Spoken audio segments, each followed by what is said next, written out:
Hey guys, this is Dr. Herb. In case you haven't subscribed, please do subscribe for updates. Carbamoyl phosphate.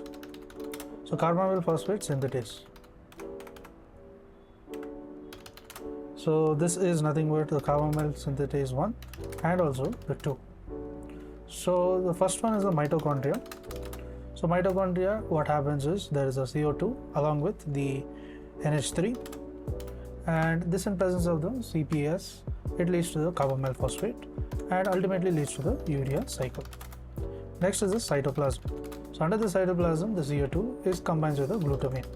So both places the CO2, the cytoplasm Cg, that is the cytoplasm, you have glutamine with the CO2, and here the presence of the CPS2 takes place, then leads to the formation of carbamoyl phosphate again, and this helps in the pyrimidine synthesis. So pyrimidine synthesis in cytoplasm, mitochondria is a uric acid, urea cycle.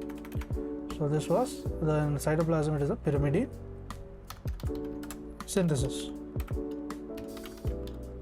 To learn and grow daily like this, please do subscribe.